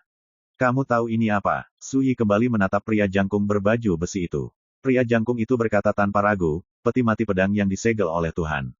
Peti mati pedang, peti mati pedang. Su Yi tidak bisa tidak terkejut, pertimbangan apa yang harus dia buat untuk melemparkan peti mati seperti itu untuk pedang. Tian Shouzi mau tak mau berkata, Lei Ze, apa lagi yang kamu tahu? Pria berbaju zirah itu tidak bergerak dan menutup telinga. Kamu meremehkan orang, iya. Operator Tian marah. Namun, dia juga dapat melihat bahwa boneka jiwa bernama Lei Ze ini jelas hanya mematuhi Su Yian.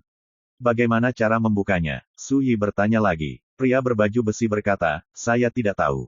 2 dan 1 burung. Su Yi menggosok alisnya, dan akhirnya menyerah dan menyingkirkan sarkofagus 6 inci itu. Dia diam-diam berkata dalam hatinya, ketika kekuatan karma dunia kelima benar-benar terbangun, itu pasti akan dapat membuka benda ini. Hei, ada yang salah dengan rantai berwarna darah pada orang ini. Tian Shouzi tiba-tiba berteriak, kenapa suasananya seperti bencana di era Xianyun? Su Yi menatap. Su Yi melihat lebih dekat, mengerutkan kening, menatap pria berbaju besi, dan bertanya, ada apa dengan rantai berwarna darah ini? Tampaknya hanya menjawab pertanyaan Su Yi barusan membuat jiwanya tak tertahankan dan menderita dampak serius.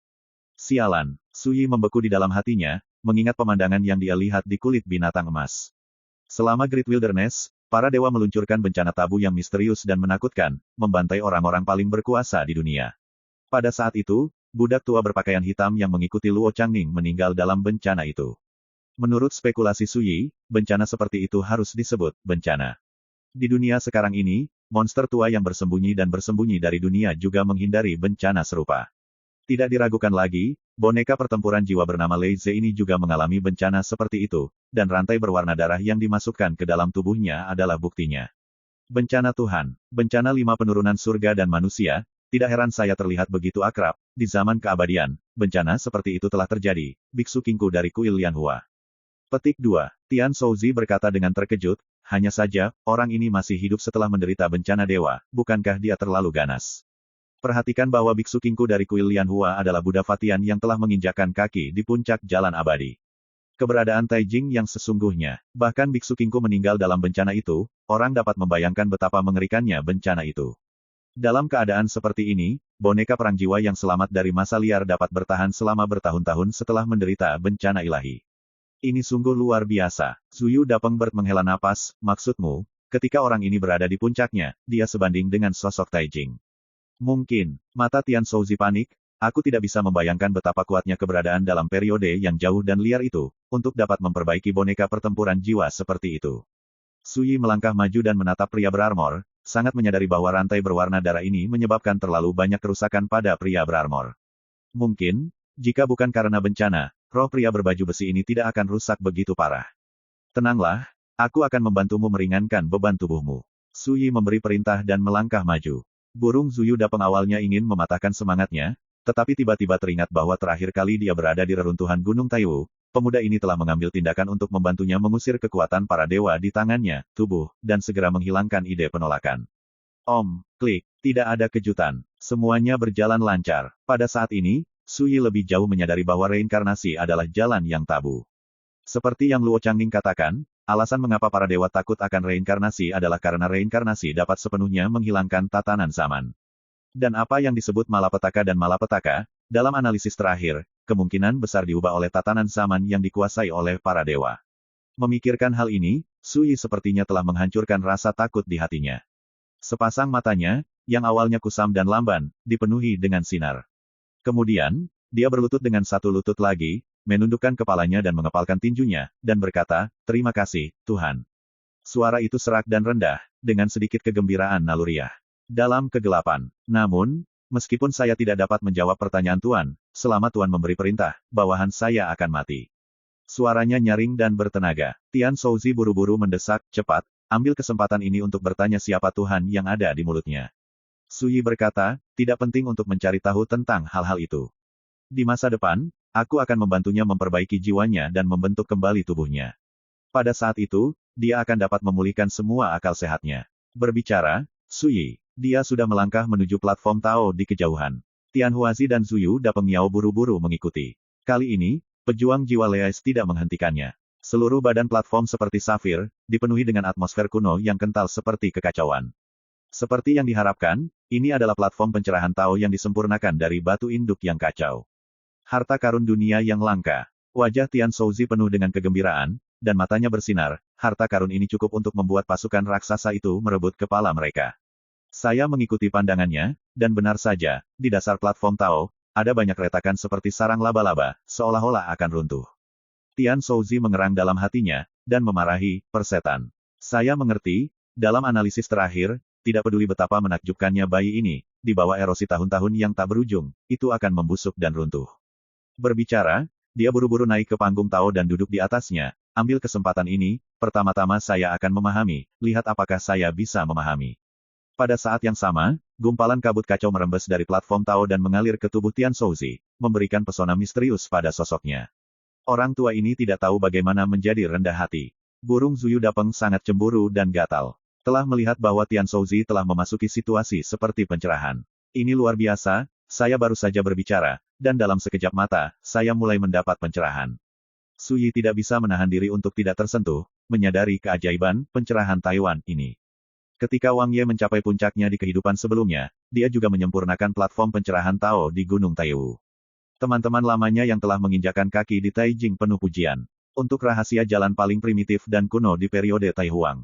Waktu terus berjalan. Setengah jam kemudian, Tian Xuan membuka matanya dari platform pencerahan Dao dan berkata dengan senyum mata terbelalak, "Hebat, sungguh luar biasa. Ketika saya memahaminya di sini, sepertinya saya telah mengalami semuanya, perubahan dalam sekejap dan menyadari cara yang hebat." Rahasia evolusi, beberapa teka-teki dan misteri di hati Lao Su, akhirnya terjawab. Dia sangat bersemangat dan jelas mendapat banyak manfaat. "Jangan khawatir, cepat turun." Zuyu Dapeng menariknya ke bawah dengan cakar, dan bergegas naik. Segera, pencuri itu juga mengalami pencerahan, matanya kesurupan, dia mengembara, dan tidak ada gerakan sama sekali. Suyi tiba-tiba menoleh dan menatap Tian Shouzi. "Jawaban apa yang kamu sadari sebelumnya?" Tian Shouzi menggelengkan kepalanya dan berkata, "Rahasianya tidak bisa dibocorkan." Suyi memelototinya, "Apakah kamu bocor sedikit? Karena sudah ada di mana-mana, kali ini tidak buruk." Ekspresinya berubah sesaat, dan dia tiba-tiba menghela nafas, "Aku tahu aku tidak bisa menyembunyikannya darimu." Sebelumnya, dia menggunakan kekuatan pencerahan pada tahap pencerahan untuk menyimpulkan sebuah rahasia. Pada akhirnya, saya melihat pemandangan yang seram dan menakutkan. Bintang yang tak terhitung jumlahnya jatuh dari langit. Ada dewa yang bertarung sengit di 9 langit. Darah Tuhan tercurah. Jeritan bergema di seluruh dunia. Langit runtuh, langit gelap. Seperti gulungan kiamat. My Novel, Supreme Sword God, Chapter 1691.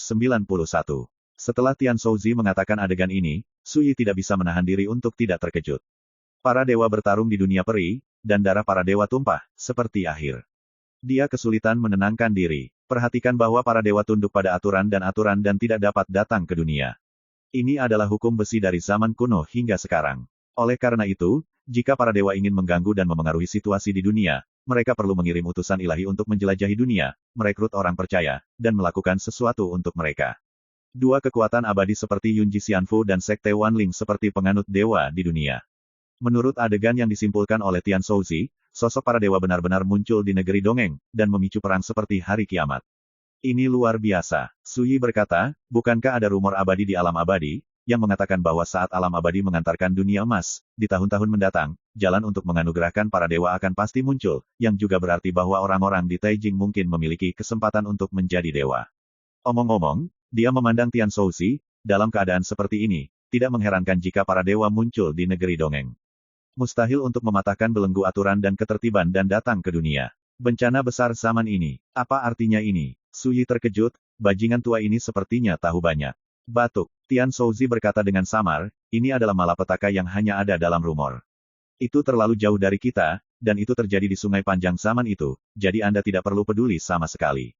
Suyi mengangguk. Di masa depan, apakah bencana era akan pecah akan menentukan apakah para dewa akan datang ke dunia. Demikian pula, itu juga akan memutuskan apakah adegan seperti hari kiamat yang disimpulkan Tian Shouzi benar-benar akan dipentaskan. Setelah seperempat jam, burung Zuyu Dapeng terbangun dari pencerahan.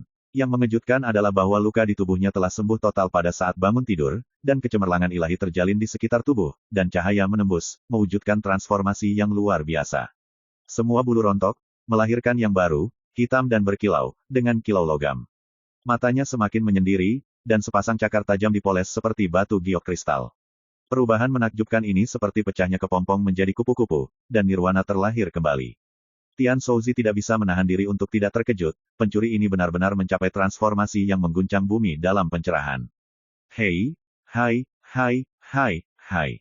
Setelah tercerahkan, terlahir kembali. Dia menjulurkan cakarnya dan berkata dengan nada yang dalam, di masa depan, kursi ini akan menjadi ranah pamungkas untuk membuktikan Dao, mendaki ke puncak jalan abadi, dan membiarkan semua makhluk di dunia menghormati saya sebagai Kaisar Suyu. Gurun, Tian Shouzi menamparkan kepala burung pencuri itu, dan kemudian menariknya dari platform Tao. Bajingan tua, tidak bisakah kamu lebih sopan padaku? Burung Zuyu Dapeng putus asa. Tidakkah takut ketika kursi ini menjadi seorang kaisar, saya akan meminta Anda untuk menyelesaikannya. Tian Shouzi mencibir, kalau begitu tunggu sampai kamu menjadi kaisar, maka aku akan menghormatimu. Kaisar burung, Pak Tua, berani menghina saya. Jangan ragu, aku berani mengalahkanmu. Keduanya berdebat, dan Suyi berjalan ke panggung Tao. Dia duduk bersila. Dalam sekejap, dia mengalami pencerahan misterius, dan tubuh serta pikirannya seolah-olah menjadi sumber kekacauan yang luas. Setelah itu, perubahan tak terbatas muncul dalam kekacauan, berubah menjadi perubahan di dunia, evolusi langit, rotasi musim semi dan musim gugur, dan perubahan kehidupan. Dalam sekejap, ia seolah mengalami perubahan abadi. Pada akhirnya, semuanya bermuara pada kekacauan. Kekacauan berarti asal, esensi dan awal, itu adalah akar dari Tao dan landasan praktik. Kekuatan Dao besar di Suyi mulai berkembang dalam misteri primitif yang kacau ini, terus menelusuri asal-usulnya. Taoismenya di alam semesta, sejak akademi kimia, telah mencapai titik kesempurnaan. Tapi kesempatan inilah yang membuat Suyi menjelajah cukup lama. Sekarang, Suyi jelas merasa bahwa hambatan kultivasinya mengendur, dan penghalang yang menghalangi jalan ke depan menunjukkan tanda-tanda rusak. Peluang yang telah lama dijelajahi untuk menerobos akhirnya datang. Segera, semua pikiran Suyi menghilang, dan dia benar-benar tenggelam dalam pencerahan, seolah-olah kembali ke kekacauan, dan bahkan pikirannya mengembara di dalamnya tanpa syarat. Waktu berlalu. 1 jam, 2 jam, 3 jam, sampai 1 hari berlalu, Suyi tidak bangun dari pencerahan, Tian Shouzi dan Zuyu Dapeng Miao tidak bisa tidak terkejut. Ini adalah pencerahan, misteri macam apa, bagaimana bisa bertahan begitu lama? Bajingan tua, pada saat ini, dapatkah Anda memberitahu saya, apa asal-usul adik kecil Su ini? Zuyu Dapeng bertanya dengan suara rendah. Seorang pemuda di alam semesta dapat menyelesaikan kekuatan bencana ilahi, dan secara misterius mendapatkan sarkofagus 6 inci itu, yang dipuja oleh boneka perang jiwa yang telah bertahan dari periode yang terlalu liar. Ketika Anda tiba di rekan Daois Su, perlakukan dia seperti leluhur Anda, dan manfaat Anda akan sangat diperlukan di masa depan. Zuyu Dapeng Yao langsung mengutuk, aku. Biarkan aku menjadi cucu seorang junior, bagaimana ibumu bisa memiliki wajah untuk mengatakannya? Tian Xuanzi berkata dengan dingin, kamu salah. Kamu hanya ingin menjadi cucu, dan Dao Yousu masih tidak mengenalinya. Aku hanya memberitahumu, perlakukan dia dengan sikap memperlakukan leluhurmu. Jika Anda bisa melakukannya pada titik ini, saya berjanji kepada Kepala Siang Sang bahwa bukan tidak mungkin bagi Anda untuk membuktikan Dao Taijing dan menjadi generasi kaisar burung di masa depan. Kata-kata Tian Shouzi jelek dan kasar. Arti kata-katanya, tetapi biarkan Zuyu Dapeng Yao bergerak di dalam hati, bajingan tua ini tidak akan dengan mudah mengambil nyawanya sebagai jaminan. Benarkah anak ini punya cara untuk membantunya mewujudkan ambisinya membuktikan Tao? Pada saat ini, Tian Shouzi dan Zuyu Dapeng Yao tiba-tiba membeku, dan segera bergegas keluar dari aula perunggu bersama-sama, menatap ke langit. Entah kapan, awan tebal perampokan tiba-tiba muncul dari kedalaman langit, gelap gulita seperti tinta, dan sunyi. Hanya sekilas dari kejauhan, burung Zuyu Dapeng meledak dengan bulunya, dan berteriak, Tuhan! Tuhan perampokan! Oh, kepalanya ditampar. Tian Shouzi menggertakkan giginya dan berkata, bencana Tuhan, itu adalah bencana besar Su Daoyou. Hanya saja, ini benar-benar aneh dan tabu. Berbicara, Tian Shouzi juga menunjukkan ekspresi ngeri. Bencana ini muncul secara diam-diam, benar-benar berbeda dari bencana biasa di dunia maya, dipenuhi dengan suasana seperti tabu. Dia telah melalui banyak bencana di masa lalu, dan dia telah diliputi oleh ribuan bencana, tetapi ketika dia menyaksikan bencana seperti itu, dia masih ketakutan, dan memiliki sentuhan ketakutan naluriah. Burung Zuyu Dapeng berteriak, menghancurkan bencana alam. Ini jauh lebih menakutkan daripada bencana alam indah yang saya temui ketika saya menjadi Raja Abadi. Apakah kamu tidak mengerti? Ini sangat sederhana, karena ini adalah bencana virtual khusus untuk sesama Taoisu. Tian Haozi bergumam. Selama percakapan, cahaya perampokan jatuh tanpa suara, menembus langit dalam sekejap, dan menghilang di aula perunggu. Pada saat yang sama, Su Yi, yang sedang duduk bersila di platform Tao, disambar cahaya perampokan itu. Adegan yang luar biasa terjadi, perampokan itu begitu tabu dan menakutkan, tetapi ketika itu dipotong ke dalam jiwa Su Yi, itu menghilang seperti banteng lumpur ke laut. Itu tidak pernah membahayakan Su Yi sama sekali. Bahkan, dia tidak bangun dari keadaan seperti pencerahan itu. Alasannya adalah dia mengetahui pedang 9 penjara di laut dan memurnikan sinar perampokan ini. Melihat semua ini, Tian Shouzi dan Zuyu Dapeng Yao mau tidak mau tercengang, bagaimana mungkin tidak ada reaksi sama sekali. Segera, perampokan lain jatuh. Tapi itu tetap tidak merusak Su Yi, bahkan reaksi sedikit pun. Tidak normal, terlalu tidak normal. Zuyu Dapeng bertercengang dan tercengang. Betapa mengerikannya malapetaka aneh itu, sehingga membuat raja-raja yang abadi sekarat, siapa yang berani membayangkan tidak akan mampu melukai orang yang selamat dari malapetaka itu.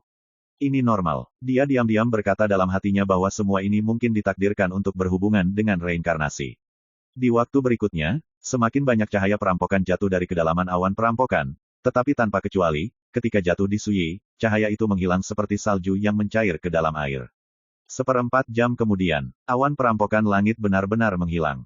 Tian Huazi dan Zuyu Dapeng merasa lega. Su Yi, yang sedang duduk bersila di tahap pencerahan Dao, tetap tidak bergerak, seolah-olah dia tidak tahu bahwa barusan, dia telah melewati bencana tiada taraf yang bisa disebut tabu. Dan transformasi yang bisa disebut terlahir kembali sedang terjadi di sekelilingnya. Seluruh tubuh penuh cahaya seperti air terjun, dan suara Tao seperti guntur. Ini adalah dunia maya, alam terbesar kedua dari 4 alam keabadian. Mereka yang mencapai alam ini dihormati sebagai makhluk abadi sejati. My Novel, Supreme Sword God, Chapter 1692. Di panggung pencerahan Dao, ekspresi Su Yi tenang dan halus, dan tidak ada tanda-tanda kebangkitan. Tapi di dalam dirinya, transformasi yang mengguncang bumi sedang dipentaskan. Ruang esensi abadi dapat menampung tubuh Tao di dalamnya. Semakin dalam basis kultivasi, semakin besar dan kuat ruang esensi abadi, dan semakin banyak esensi abadi yang dapat ditampung. Beberapa orang dengan akar yang kuat bahkan dapat mengembangkan ruang abadi mereka menjadi bentuk yang berbeda. Di kehidupan sebelumnya, Wang Ye pernah mengembangkan 33 domain pedang di ruang Yuan abadi. Di ruang esensi abadi yang dibuka Su Yi setelah melangkah ke alam semesta, itu berevolusi menjadi bentuk pedang 9 penjara. Hanya saja pada saat itu, pedang 9 penjara, yang diringkas oleh hukum Dao besar sangat ilusif dan kabur, dan diam-diam ditangguhkan di sana. Dan sekarang, dengan Su Yi Daoxing menerobos ke dunia virtual, pedang 9 penjara, di ruang Yuan abadi telah menjadi padat, memberi orang perasaan berat. Bajingan ini adalah nafas yang bisa dimiliki makhluk abadi. Burung Zuyu Dapeng bergumam, dan bola matanya menonjol, yang sangat mengejutkan. Perubahan aura Su Yi semua terlihat di matanya. Pada akhirnya, kognisinya akan ditumbangkan. Alam maya, alam kedua dari 4 alam keabadian. Kosong adalah kosong. Masuki alam ini, pahami apa yang benar dan apa yang salah. Hanya dengan menjelajahi kebenaran dan realitas, kognisi dan pemahaman Dao dapat diubah lebih lanjut. Oleh karena itu, keabadian yang membuktikan Tao disebut abadi sejati, yang berarti bahwa di alam ini, ia menembus kepalsuan dan ilusi, dan mencari jalan yang langsung menunjuk ke esensi peri cerita. Tapi perubahan aura Suyi membuat burung Suyu Dapeng tidak bisa percaya bahwa inilah yang bisa dimiliki oleh makhluk abadi di dunia maya. Keributan. Ketika benar-benar membuktikan alam ilusi, itu ditakdirkan untuk tidak mungkin dibandingkan dengan orang biasa. Jangan lupa, betapa tabu yang dia alami barusan. Suyu Dapeng mengangguk lagi dan berkata, lalu kamu berkata, setelah Dao Yousu menginjakan kaki di dunia maya, apakah dia akan memiliki kekuatan untuk melawan Raja Abadi? Kelopak mata operator Tian melonjak tajam. Dia terdiam sesaat, dan berkata, sulit untuk mengatakan, semua karakter tingkat Raja Abadi sudah menjadi raja di atas Dao Abadi, dan Anda harus tahu bahwa kekuatan dan hukum magis dikuasai oleh negeri ajaib jauh sekali.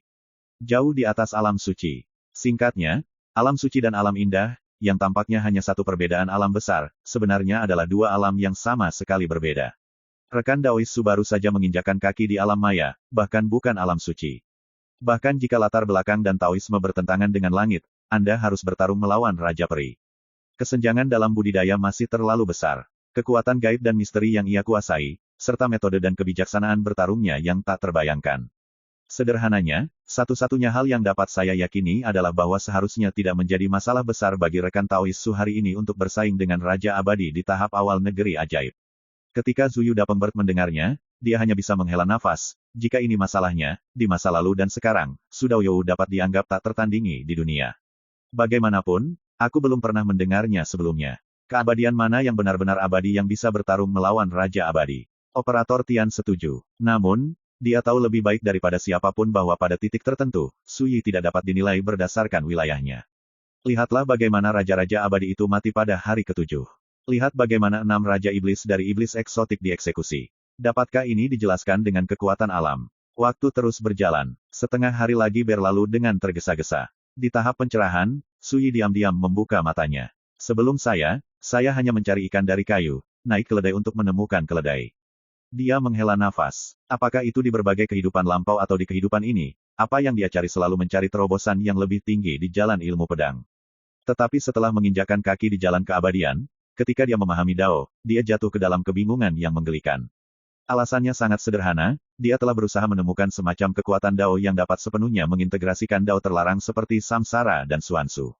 Ini seperti menemukan kompor dan menggabungkan jalan Anda sendiri ke dalamnya. Sekarang, saat ia jatuh ke dalam pencerahan di tahap pencerahan Dao, Su Yi dengan hati-hati memilah jalan masa lalunya, terus-menerus menyimpulkan hukum Dao-nya sendiri, dan akhirnya tiba-tiba terbangun. Saya salah, karena tidak perlu mencarinya, tidak perlu dipikirkan sama sekali. Dia adalah tukang reparasi pedang. Semua kekuatan Dao, tidak peduli seberapa tabu atau tinggi mereka, hanya perlu diintegrasikan ke dalam kendo mereka sendiri. Dengan kata lain, kendo miliknya adalah tungku yang selama ini ia cari, yang dapat melelehkan ribuan cara dalam satu tungku. Sebelumnya, saya mengambil hukum reinkarnasi Dao dan Xuanzu dengan sangat serius sehingga saya jatuh ke dalam, mengetahui hambatan saya, dan membuat kesalahan yang naif dan konyol. Su Yi bergumam dalam hatinya, namun, justru karena saya telah mencari dengan keras, ketika saya menjelajahi titik ini, itu membawa saya wawasan yang lebih dalam, menunjuk langsung ke jalan saya hati. Pengalaman ini mungkin tampak konyol bagi orang luar. Di mata yang benar-benar kuat, pengalaman seperti itu sangat berharga, dan bahkan dapat dianggap sebagai manifestasi dari, kembali ke aslinya, di jalannya sendiri. Setelah itu, setelah mengalami kemakmuran, saya terbiasa melihat naik turunnya dunia, dan setelah melihat langit dan berbagai cara, saya melihat bahwa gunung bukanlah gunung, dan air bukan air. Sampai nanti, ketika kemewahan dan variabel itu dieksplorasi, kabutnya hilang, dan sumber asli segala sesuatu dan jalan ditelusuri kembali, apakah timahnya akan hanyut, gunung-gunung tetaplah gunung, dan air tetap air rasa pencerahan. Semua Dao adalah satu, ilmu pedangku adalah satu. Dengan cara ini, satu pedang dapat menyebar 10.000 cara, dan satu pedang dapat melanggar semua hukum. Pikiran Su Yi dikuasai, dia bangkit dari tingkat pencerahan, dan jatuh ke tanah. Rekan Taois Su, apa maksudmu dengan menunggang keledai untuk menemukan keledai? Zuyu Dapengbert mau tak mau bertanya. Kamu tidak mengerti. Su Yi menyesap dari kendi dan berkata, sudah waktunya untuk pergi, apakah kamu ingin bersama? Hari ini adalah akhir dari konferensi perburuan langit, jadi aku harus pergi. Dan memikirkan pengalaman bulan ini di konferensi Tianshu, Su Yi juga merasa bahwa perjalanan itu berharga. Menangkap Cubatian hidup-hidup, memanen sarkofagus 6 inci, menerobos ranah di platform Tao, dan memahami rahasia kesatuan semua Tao. Belum lagi, bulan ini, dia juga mengumpulkan banyak sekali inti ajaib dan peluang. Lupakan saja, jika kami pergi bersamamu, orang-orang tua di keluarga Tang akan sangat marah sehingga mereka akan menatapku, dan aku tidak akan bisa bergaul di benua tengah di masa depan. Tian Haoxi menggelengkan kepalanya. Kali ini dia menyelinap ke Gunung Iblis Tianshu bersama burung Zuyu Dapeng. Zuyu Dapeng Yao terbatuk-batuk dan berkata dengan suara rendah, "Rekan Daoisu, bajingan tua ini berkata bahwa Anda akan dapat membantu saya untuk membuktikan Taoisme di masa depan. Saya tidak tahu apakah ini adalah benar." Sudut bibir Tian Shouzi berkedut, "Bisakah kamu menanyakan ini secara langsung?" "Benar saja," saya melihat Su Yi tertegun sejenak, dan berkata, "Membuktikan alam agung Dao tergantung pada cara Anda sendiri dalam melakukan sesuatu. Bantuan orang lain tidak lain adalah lapisan gula pada kue." Burung Zuyu Dapeng menyeringai dan menjilat wajahnya, "Kalau begitu, jika aku memiliki kemampuan ini di masa depan, Dao Yousu ingin membantuku." Tian Shouzi tidak tahan lagi, dia menamparkan kepalanya dan memarahi, "Tidak tahu malu. Burung macam apa kamu, kualifikasi apa yang kamu miliki untuk meminta Daoisu untuk membantumu? Don bahkan tidak melihatnya. Kamu seperti burung." Tanpa diduga, Su Yi berkata, "Jika Anda benar-benar memiliki kekuatan seperti itu di masa depan, selama Anda bersumpah untuk membuktikan Dao, dan menjaga 9 gerbang besar alam abadi selama 100.000 tahun, saya tidak keberatan membantu Anda di jalan." Prosedur 100.000 tahun. Suara burung Zuyu Dapeng. Tian Shouzi membenci besi itu bukan baja, dan menggertakkan giginya dan berkata, "Bodoh, selama kamu bisa membuktikan Dao Taijing, 100.000 tahun bukanlah apa-apa." Zuyu Dapeng bertiba-tiba terbangun, dan berkata dengan cepat, "Ini sangat, tentu saja saya ingin. Belum lagi 100.000 tahun, 200.000 tahun lagi." Su Yi tersenyum, tidak berkata apa-apa lagi, dan langsung pergi keluar aula. Tiba-tiba, boneka perang jiwa Lei Ze, yang mengenakan baju besi yang rusak, mengikutinya selangkah demi selangkah, diam. "Razer, bawahan ke. Bisakah kamu berubah menjadi boneka?" Ya, ketika dia berbicara, sosok kekar Lei Ze, yang tingginya sekitar 2 kaki, tiba-tiba berubah menjadi tanda perunggu seukuran telapak tangan, dan jatuh ke telapak tangan Su Yi.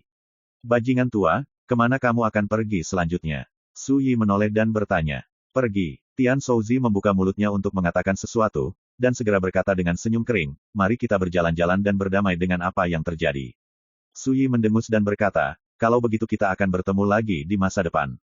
Klik, dia menghancurkan simbol huruf di tubuhnya, dan seluruh orang itu tiba-tiba menghilang begitu saja. Bagi rekan-rekan pencinta main novel, mohon dukungan, tekan like dan subscribe, agar Mimin tambah semangat lagi. Terima kasih.